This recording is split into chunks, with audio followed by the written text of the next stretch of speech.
Hello student, मैं कोमल सिंह आप सबका अपने YouTube channel political science net crackers and winners में बहुत बहुत स्वागत करती हूँ। आशा करती हूँ आप सब बहुत अच्छे होंगे। स्टूडेंट, आज का हमारा जो लेक्चर वीडियो है उसका जो टॉपिक है वह है प्लेटो का साम्यवाद। आज हम प्लेटो के साम्यवाद के विषय में बात करेंगे और जानेंगे कि प्लेटो का साम्यवाद किस प्रकार का है। तो चलिए आज का लेक्चर स्टार्ट करते हैं।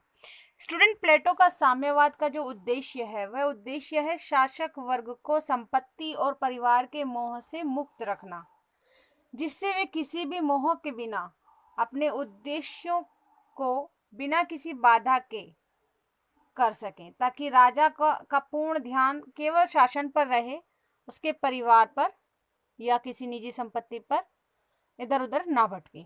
ठीक है स्टूडेंट। सेकेंड पॉइंट में यदि स्टूडेंट हम बात करें तो प्लेटो के साम्यवाद के सिद्धांत के पीछे उनके स्पार्टा के अनुभवों की पृष्ठभूमि है।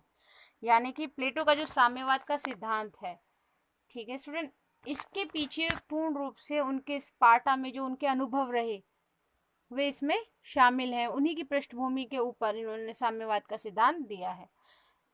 थर्ड पॉइंट में स्टूडेंट यदि हम बात करें तो प्लेटो के अनुसार दार्शनिक राजा व सैनिकों को अपनी निजी संपत्ति का अधिकार नहीं होगा। ये कहा उन्होंने कि साम्यवादी व्यवस्था में प्लेटो के अनुसार दार्शनिक राजा व सैनिकों को अपनी निजी संपत्ति का अधिकार नहीं होगा और ना ही उनकी पत्नी होगी।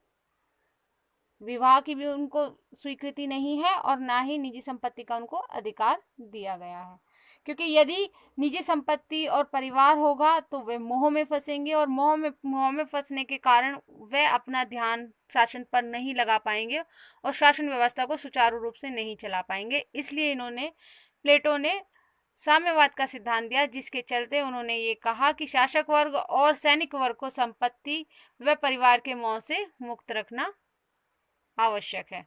तो यही उनके साम्यवाद का मूल उद्देश्य भी है। ठीक है स्टूडेंट। प्लेटो का प्रसिद्ध कथन यदि बात करें, प्रसिद्ध कथन है कि यूनानी नगर राज्य छोटे छोटे राज्य थे, लेकिन इनका विभाजन दो प्रकार के नगर राज्यों में हुआ था। पहला अमीरों का राज्य, जिसमें सारे अमीर एटलीस्ट वर्ग थे, सारे बड़े लोग थे, एलिट वर्ग थे सारे। ठीक है। और दूसरा था गरीबों का, जिसमें सारे पुअर वर्ग था, पुअर वर्ग का राज्य था वो पूरा। प्लेटो का यदि फिफ्थ में हम बात करें तो प्लेटो का साम्यवाद पूरे समाज पर लागू नहीं होता, क्योंकि प्लेटो का जो साम्यवाद था वो पूरे समाज पर लागू इसलिए नहीं होता है क्योंकि प्लेटो ने केवल सैनिक वर्ग और शासक वर्ग को ही इस चीज में बांधा था कि वह ना तो निजी संपत्ति रख सकते और ना वे परिवार रख सकते, और सभी वर्गों को उन्होंने ये छूट दी थी कि और सभी वर्ग विवाह भी कर सकते हैं और निजी संपत्ति का उनको अधिकार भी है। ठीक है स्टूडेंट।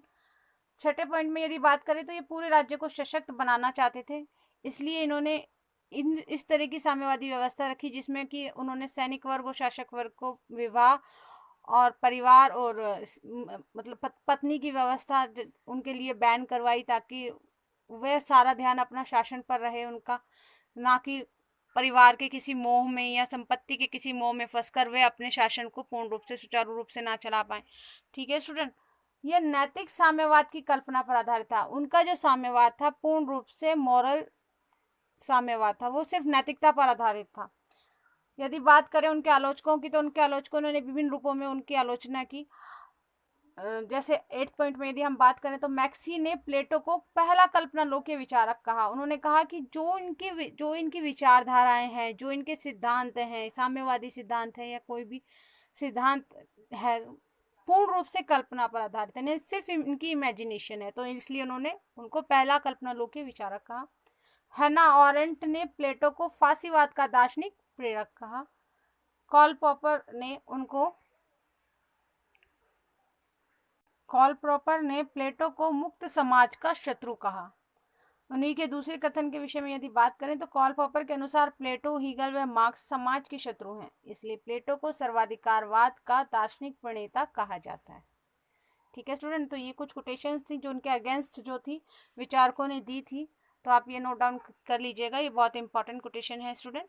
तो स्टूडेंट, आज हमने प्लेटो के साम्यवाद के विषय में बात की और जाना कि प्लेटो ने के चलते उन्होंने ये विचार दिया कि शासक वर्ग व सैनिक वर्ग को ना तो संपत्ति का अधिकार, निजी संपत्ति का अधिकार होना चाहिए, ना ही परिवार का अधिकार होना चाहिए, क्योंकि यदि ये दोनों ही व्यवस्था इनको मिलेंगी तो वे मोह में फंस जाएंगे, और जब ये मोह में फंस जाएंगे तो वे अपना शासन जो है सुचारू रूप से नहीं चला पाएंगे, और ऐसी अवस्था में कोई भी दूसरा शासक जो है उन पर क्या कर सकता है, उनका विरोध कर उन पर कब्जा कर सकता है।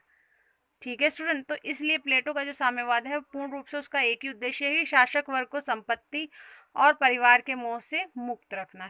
प्लेटो ने स्टूडेंट शासक वर्ग व सैनिक वर्ग को संपत्ति, निजी संपत्ति और परिवार के मोह से मुक्त रखा, लेकिन और दूसरे जो वर्ग थे, जो उत्पादक वर्ग थे और जो आम जनता वर्ग थी, उसमें उन्होंने कहीं भी निजी संपत्ति पर या परिवार के मोह पर किसी भी प्रकार का, या परिवारवाद पर, या फिर पत्नी से विवाह करने पर उन्होंने किसी भी प्रकार की कोई भी बंदिश नहीं रखी। उन्होंने सिर्फ ये बाधा जो है ये कि किसी भी प्रकार से शासन में कोई बाधा ना आए और शासन सुचारू रूप से चल पाए, इसलिए उन्होंने सिर्फ शासक वर्ग और सैनिक वर्ग पर ही ये बाउंडेशन रखा था। तो साम्यवाद उनका इसी पर आधारित है कि शासक वर्ग व सैनिक वर्ग को ना तो संपत्ति का अधिकार होगा और ना परिवार का अधिकार होगा, ना वे विवाह कर पाएंगे, क्योंकि विवाह, वह मानते थे कि विवाह और जो निजी संपत्ति है, परिवार और जो निजी संपत्ति है, यही किसी शासन में सबसे बड़ी बाधा होते हैं उनके कार्यों को रोकने के लिए, या उनसे वह ना चल पाए, उनकी सबसे बड़ी बाधा या कमजोरी मानते थे वे। इसलिए वे इसी का यही उनका उद्देश्य रहता था कि शासक वर्ग को संपत्ति और परिवार के मोह से पूर्ण रूप से मुक्त रखा जाए, ताकि वे अपना जो शासन है वो सुचारू रूप से चला पाए। ठीक है स्टूडेंट, तो आज हमने प्लेटो के साम्यवाद के विषय में आपसे बात की। नेक्स्ट लेक्चर में हम उनकी आलोचनाओं के विषय में बात करेंगे कि विभिन्न विचारकों ने कैसे उनकी आलोचनाएं की, और उनके निष्कर्ष के कंक्लूजन के विषय में बात करेंगे। ठीक है स्टूडेंट, तो बने रहिए हमारे लेक्चर्स के साथ। हमारे चैनल को लाइक कीजिए, शेयर कीजिए एंड सब्सक्राइब कीजिए। Thank you so much.